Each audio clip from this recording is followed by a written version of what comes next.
नमस्कार, आप देख रहे हैं नेशन सिटी लाइव। मैं हूं सुधेंदु रमन। देखिए, आर्थिक अपराध इकाई के द्वारा आज एक प्रेस विज्ञप्ति जारी किया गया, जिसमें प्रेस वार्ता को संबोधित करते हुए जो एडीजे हैं हसनैन खान, उन्होंने साफ तौर पर कहा है कि जिस तरह से बालू माफिया, शराब माफिया और साथ ही साथ जो नशे के कारोबारी हैं, उनके विरुद्ध लगातार कार्रवाई चल रही है, लगातार उनको पकड़ा जा रहा है और साथ ही साथ जो उनकी संपत्ति है उसको सीज करके रखा जा रहा है। पहले सुनिए कि क्या कह रहे हैं एडीजे नैयर हसनैन। आर्थिक अपराध इकाई का किस प्रकार से संगठित अपराधियों के विरुद्ध हम लोग अभियान चलाते हैं, क्या कार्रवाइयाँ करते हैं, उसके बारे में जो भी अभी तक के एक्शंस हमारे हुए हैं वो आज आपके साथ हम लोग चर्चा करेंगे उस बिंदु पर।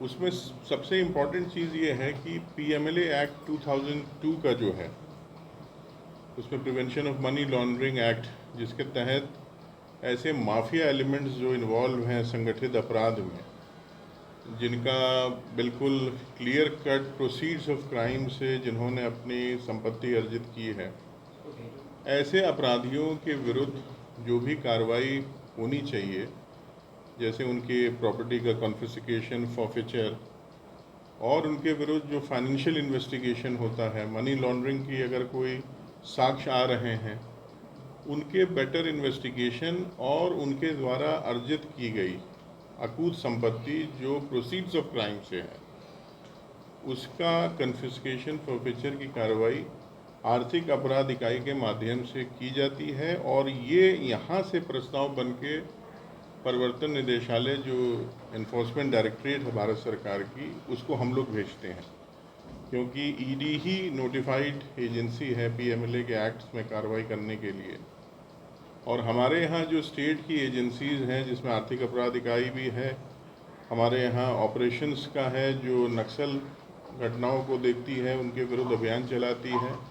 उसके अलावा मद निषेध जो हमारा विंग है, जो शराब माफियाओं और शराब की रिकवरी से रिलेटेड मामलों को देखता है, और आतंकवाद निरोध दस्ता जो है बिहार का, ATS, उसमें भी जो कार्रवाइयाँ होती हैं, ये तीनों एजेंसीज का भी जो भी प्रस्ताव है वो लोग हमको आर्थिक अपराध इकाई को भेजते हैं और यहाँ पर उनका समीक्षा होती है, और समीक्षा उपरांत हम ईडी को अनुशंसा करते हैं कि इनके विरुद्ध कानून सम्मत कार्रवाई की जाए। तो इसी के तहत आपको ये बताना है कि पिछले 1 जनवरी 2022 से अभी तक हम लोगों ने एक विशेष अभियान इसकी तरफ चलाया था। सभी डिस्ट्रिक्ट के एसपीज और एसडीपीओज के साथ हम लोग इसमें विमर्श भी करते हैं, समीक्षा भी करते हैं। उसके तहत करीब 18 अभियुक्तों के विरुद्ध हम लोगों ने 13 करोड़ 21 लाख रुपए की संपत्ति अधिग्रहित करने का प्रस्ताव ईडी को भेजा था।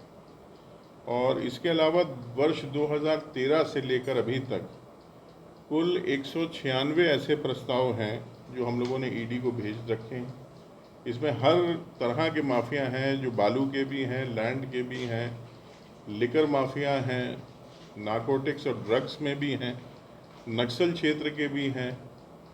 ये सभी लोगों का टोटल डेटा करीब 196 ऐसे प्रस्ताव हैं जो ईडी को हमने भेजा है, जिसमें 321.37 करोड़ का प्रस्ताव है इन सभी 196 प्रपोजल्स के, अगर वैल्यू देखा जाए।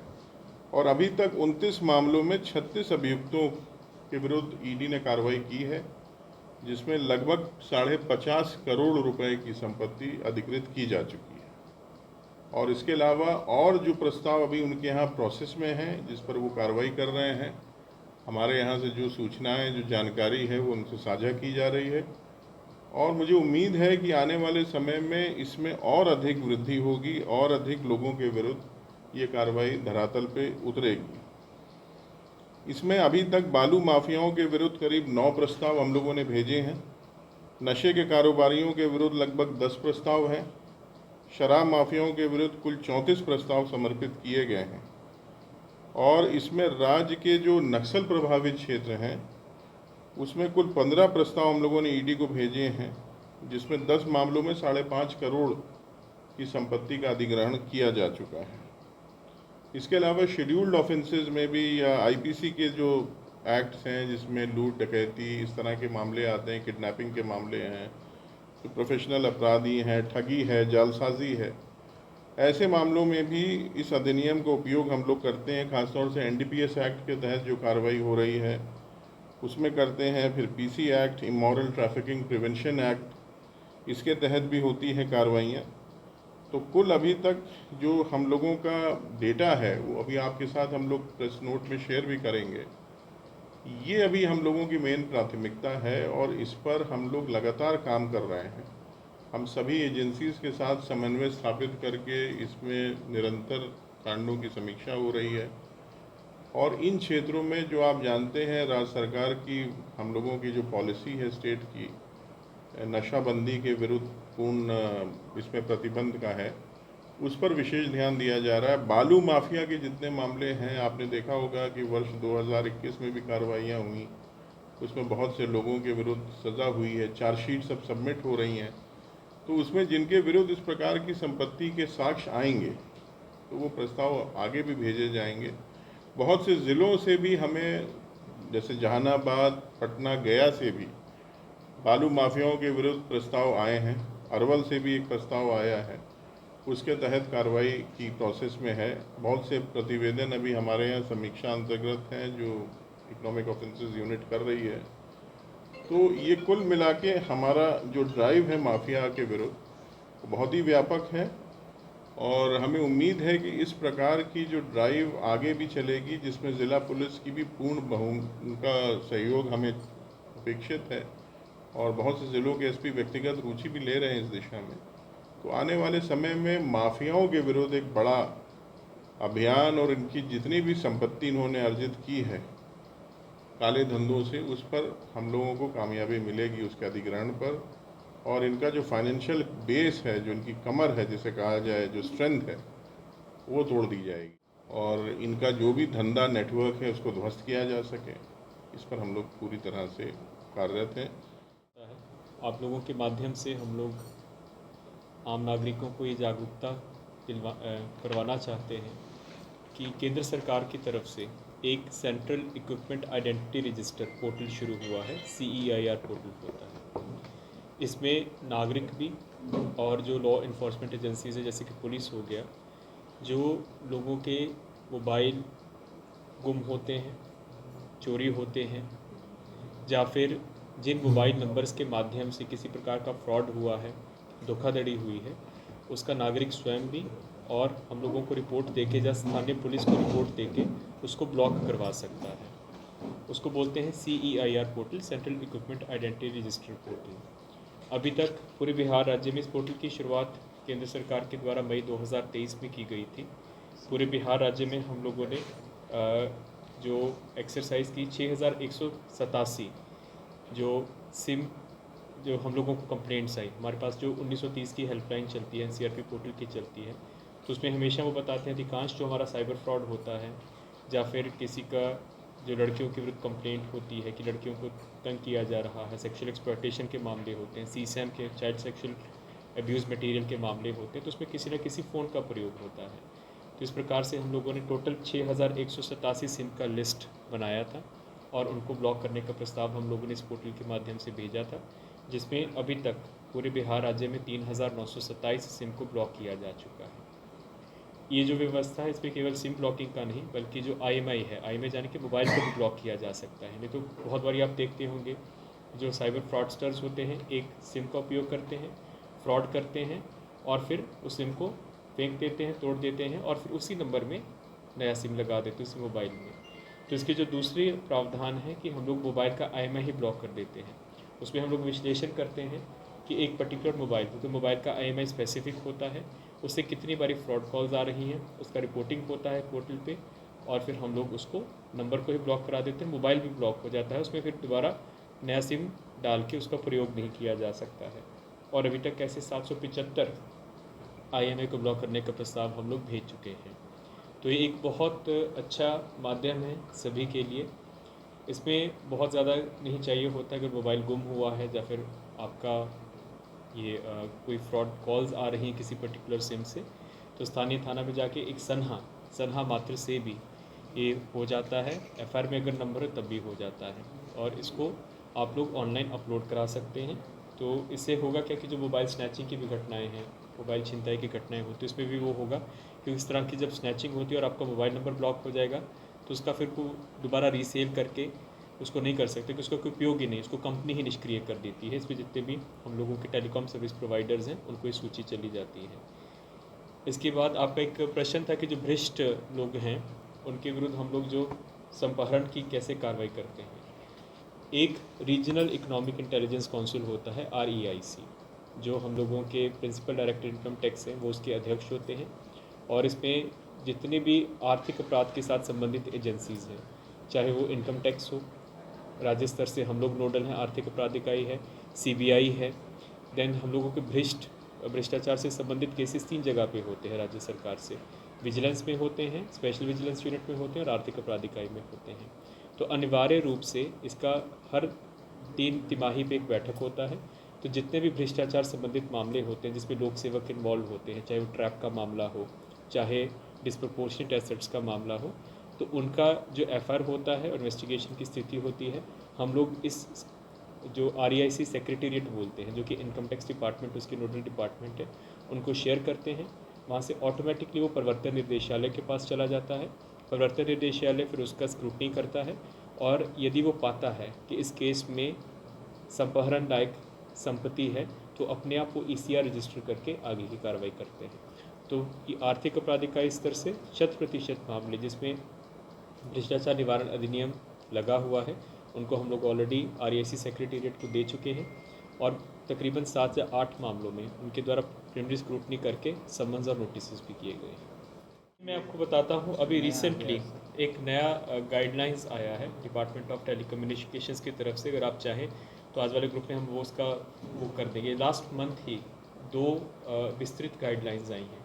इसमें जो हम लोगों के रिटेल पॉइंट्स हैं, पहले तो होता क्या था कि सारे का सारा जो दारोमदार है, जब आप जो पॉइंट ऑफ सेल्स बोलते हैं उसको POS बोलते हैं, तो उसमें जो रिटेलर्स के दायित्व हैं उनको निर्धारित किया गया है कि एक रिटेलर एक पर्टिकुलर ID पे कितने लोगों को सिम निर्गत कर सकता है, एक पर्टिकुलर व्यक्ति एक ID में 1 साल में कितने सिम ले सकता है, और उनको स्क्रूटनाइज करना, उनकी जांच पड़ताल करने में जो पॉइंट ऑफ सेल्स हैं उनके क्या क्या उनके दायित्व हैं, और यदि वो उन दायित्वों का निर्वहन नहीं करते हैं तो उनको जो संबंधित टेलीकॉम सर्विस प्रोवाइडर्स हैं कैसे ब्लैकलिस्ट कर सकते हैं, जिसमें फ़ाइन का प्रावधान भी है। ये गाइडलाइंस विगत माह ही रिलीज़ हुई हैं और इसको बहुत सख्ती से अनुपालन करवाया जा रहा है। और हम लोगों ने भी आर्थिक अपराध इकाई स्तर से सभी ज़िला को ये जो गाइडलाइंस हम लोगों को मिली हैं, ये बेसिकली जो गाइडलाइंस हैं एड्रेस हुई हैं टेलीकॉम जो सर्विस प्रोवाइडर्स हैं, एयरटेल हो गया, रिलायंस हो गया, और जितने भी इंटरनेट सर्विस प्रोवाइडर्स और टेलीकॉम सर्विस प्रोवाइडर्स हैं, और अगस्त में ही ये मिनिस्ट्री की तरफ से रिलीज़ हुई हैं। और आज हम आप लोगों को इसके कॉपी भी दिलवा देते हैं ताकि जो आप इससे लोग भी जागरूक होंगे। इनफैक्ट डिपार्टमेंट ऑफ टेलीकम्युनिकेशंस की तरफ से हुआ है, DOT की तरफ से हुआ है। इसमें 2 ऑर्डर हुए हैं, बहुत विस्तृत ऑर्डर हैं, और इसमें दायित्वों का निर्धारण किया गया क्योंकि एक समस्या बनती जा रही थी कि एक ही आदमी एक ही सिम पे 10-10 सिम कार्ड्स, एक ही आइडेंटिटी कार्ड पे पहचान पत्र में 10-10 सिम कार्ड्स दे रहा है, या फिर जैसे साइबर फ्रॉडस्टर्स हैं, एक ही आधार कार्ड या एक ही पहचान पत्र पे पूरे साल में 20-20, 40-40, 50-50 सिम निकाल रहे हैं। क्राइम किया, सिम को तोड़ा, फिर नया किया, उसमें सब संख्या निर्धारित कर दी गई है और इसमें फ़ाइन का भी प्रावधान किया गया है, ब्लैकलिस्ट करने का भी प्रावधान किया गया है। और पहली बार ऐसा हुआ है कि यदि आप जो रिटेलर्स को ऑथराइज़ कर रहे हैं अपना सिम बेचने के लिए, यदि वो अपने गाइडलाइंस का अनुपालन नहीं करते हैं तो इवन जो सीनियर मैनेजर्स हैं टेलीकॉम सर्विस प्रोवाइडर्स के जो कंपनीज़ हैं, उनको भी क्या उसमें फ़ाइन हो सकता है या फिर उनके ऊपर क्या कार्रवाई हो सकती है, उसका भी इसमें विस्तृत उल्लेख किया गया है। आज हम आपके साथ इसको शेयर सर, एक करेंगे। प्रश्न और था सर, जिस तरह से सिम है सर, उसी तरह से जो स्लम एरिया में जो ईंट भट्ठे पे काम करते हैं कुछ लोग हैं, नई नई स्कीम के तहत जैसे वृद्धा पेंशन है, इस सब के जरिए क्या उनका करते ले हैं, लेते सबका हैं, कार्ड्स, डाटा पहचान इकट्ठा पत्र करते ले हैं लेते और हैं। उनसे अकाउंट कहीं दूसरे जगह पर खुलवा लेते हैं। तो सर क्या उन लोगों को चिन्हित किया जा रहा है? या मैं अभी उसके एक बहुत सुंदर केस हुआ था नालंदा में ही, पिछले महीने केस हुआ है। इसमें उन्होंने एक वेबसाइट बना के और कि KYC ले रहे थे लोगों से, उनको पहले मैसेजेस भेज रहे थे किस तरह से हम आप लोगों का KYC अपडेट करना है, या फिर आप लोगों को ये हम लोग फर्टिलाइज़र स्कीम के नीचे जो सब्सिडी होती है उसमें सब्सिडी का लाभ देने के लिए आप अपने आप को ऑनलाइन रजिस्टर कराएं। तो उसमें बहुत से जो असाक्षर लोग हैं, जो कम शिक्षित लोग थे, उन लोगों को प्रोत्साहित किया जा रहा था। वो अपना जितना भी डिटेल्स था, आधार कार्ड था, उनके जो इलेक्शन एपिक कार्ड थे, उन सभी को अपलोड करवा रहे थे। इससे वो क्या कर रहे थे कि उससे एक डेटाबेस बना रहे थे और उसी के माध्यम से ही फिर वो फर्जी कागजात बनाना, फर्जी सिम निकालना, उसका काम कर रहे थे। इसको बोलते हैं फिशिंग बोलते हैं। कि उन्होंने फेक वेबसाइट बनाया था फर्टिलाइज़र कंपनी का। नालंदा पुलिस ने बहुत अच्छा काम किया था, साइबर पुलिस ने, और इस तरह के और भी जब हम लोगों को अपराध शैली के अपराध पता चलते तो कार्रवाई होती है। और इसीलिए बेसिकली जो ये जो नए रेगुलेशंस आए हैं, जो भी जिसकी हम लोग चर्चा कर रहे थे, इसमें पहले पॉइंट ऑफ सेल यानी कि जो रिटेलर हुआ करता था, बहुत बारी आप देखते होंगे कि पुलिस में हम लोगों जब पुलिस में कार्रवाई की है, अगर उन्हें फ़र्ज़ी सिम पता चला कि कोई क्राइम में फ़र्ज़ी सिम हुआ, उसने उसका नहीं किया, तो हम लोग फर्जीवाड़ा का केस करके उसको जेल भेजे हैं। बहुत बारी पहले भी हुआ है, लेकिन अब उसको और सख्त कर दिया गया है। अब तो फाइन का प्रावधान और उनका लाइसेंस कैंसिल करने का, पॉइंट्स ऑफ सेल का जो उनका ऑथराइजेशन, उसको भी कैंसिल करने का उसमें कर दिया गया है। सर, तो बैंक की भी लगती है कि इसमें मिली भगत होती है? बिल्कुल, बैंक की भी मिली भगत होती है। हम लोगों ने बहुत से ऐसे केसेस किए भी, और ज़िला में भी बहुत से ऐसे केसेस हुए हैं कि जब उनका अकाउंट खोलना है, इसको अगर हम लोग सामान्य भाषा में उसको किराए का अकाउंट बोलते हैं, कि आप एक किसी कोई गरीब तबके का मजदूर व्यक्ति है, या फिर कोई औरत है, वृद्धा है, या फिर तो आप उसको कॉन्फिडेंस में लेके उससे अकाउंट खुलवाते हैं कि आप बस अपना आधार कार्ड दे दीजिए, वहाँ पे अकाउंट खुलवा लीजिए, इसमें पैसा आएगा तो उसका 1% या 2% कमीशन हम आप लोगों को दे देंगे। और दूसरा कई बार होता है कि उनको जानकारी भी नहीं होती है, उनको बोल दिया जाता है कि आपका जनधन का अकाउंट खोलना है, आपको वृद्धा पेंशन आएगी, आपको ये सब्सिडी आएगी, ये लाभ मिलेगा।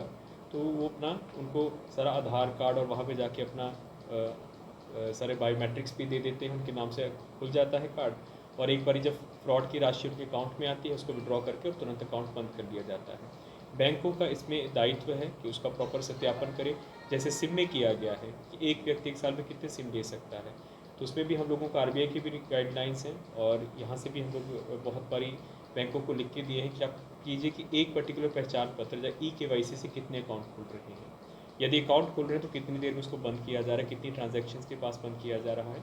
इसमें आरबीआई का एक इंटरनल मैकेनिज्म भी है, जिसमें कुछ सस्पिशियस अकाउंट्स को चिन्हित करता है और उसकी सूचना हम लोगों के साथ साझा करता है। फिर हम लोग को ज़िला में भेज के हम उसका सत्यापन भी करवाते हैं। साफ तौर पर सुना कि वो कहते हुए नज़र आ रहे हैं कि जिस तरह से शराब माफिया, बालू माफिया और जो अवैध नशे का जो कारोबार करते हैं, उनकी संपत्ति को जो है बिहार पुलिस सील कर रही है। साथ ही साथ आर्थिक अपराध इकाई जो है वो ईडी के साथ मिलकर बड़ी कार्रवाई में लगी हुई है। अभी तक जो हमारे पास आंकड़े आए हैं, मैं आपको बता दूं कि अभी तक 196 जो है ऐसे लोगों को चिन्हित किया गया है, 196 ऐसे लोग हैं जिनको पकड़ा गया है। साथ ही साथ जो उनसे पैसे की जो वसूली हुई है, उनकी संपत्ति की जो वसूली हुई है, मैं आपको बताऊं कि 13 करोड़ 21 लाख अभी तक उनसे वसूले गए हैं। अब देखना है कि जिस तरह से बिहार पुलिस ये जो कार्रवाई कर रही है, जिस तरह से आर्थिक अपराध इकाई जो ईडी के साथ मिलकर कार्रवाई कर रही है, देखना अब ये होगा कि जितने भी छिपे हुए अन्य अपराधी हैं जो बिहार से बाहर जाकर भी जो इस अवैध धंधे को संचालित करते हैं, उनको कब तक पकड़ा जाएगा। फिलहाल तमाम हमारी ऐसी खबरों को देखने के लिए आप देखते रहिए नेशन सिटी लाइव।